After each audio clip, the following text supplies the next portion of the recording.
প্রথম স্ত্রী এবং সন্তানের কথা গোপন করে বিয়ে করায় স্বামীকে হত্যা।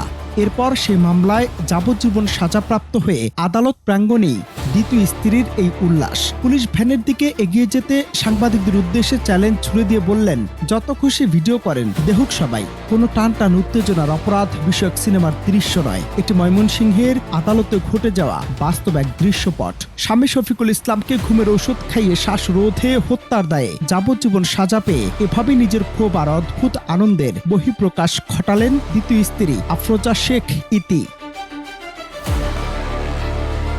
ঘটনার সূত্রপাত 2019 সালে। পারিবারিক সুখের দিন কাটানো যুবলীগ কর্মী শফিকুল ইসলাম শফু প্রথম স্ত্রী ও সন্তানের কথা পুরোপুরি গোপন রেখে প্রেমে জড়ান আফরোজার সঙ্গে, বাঁধেন দ্বিতীয় সংসারও। কিন্তু থলে থেকে বেড়াল বের হতে খুব বেশি সময় লাগেনি। প্রথম সংসারের কথা জানাজানি হতেই শুরু হয় দাম্পত্য কলহ। প্রতারণার প্রতিশোধ নিতে আঁকা হয় এক ভয়ঙ্কর ছক।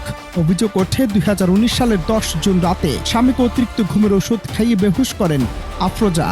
এরপর ওড়না পেঁচিয়ে শ্বাসরোধে হত্যা করে লাশ কাঁথায় মুড়িয়ে লুকিয়ে রাখা হয় বাড়ির পাশে এক পুকুরের কচুরি পানার নিচে।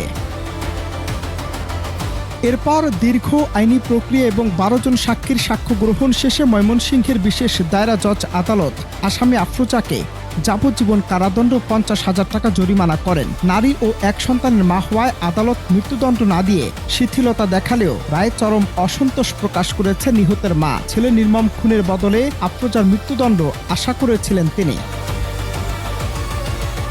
যদিও আফরোজার পরিবারের দাবি তাকে পরিকল্পিতভাবে ফাঁসানো হয়েছে এবং তার এই বিরুদ্ধে উচ্চ আদালতে আপিল করবেন, তবু আদালতে আফরোজার এই বেপরোয়া হাসি এবং ভিডিও করেন বলে চিৎকার করার দৃশ্য এখন সোশ্যাল মিডিয়ায় তোলপাড় সৃষ্টি করেছে। প্রতারণা আর লুকোচুরির উপর ভিত্তি করে গড়ে ওঠা সংসারে এ করুণ পরিণতি কি সমাজকে এক বড় বার্তা দিয়ে গেল না? অনন্ত হাসান মাসুদ, বাংলা টিভি।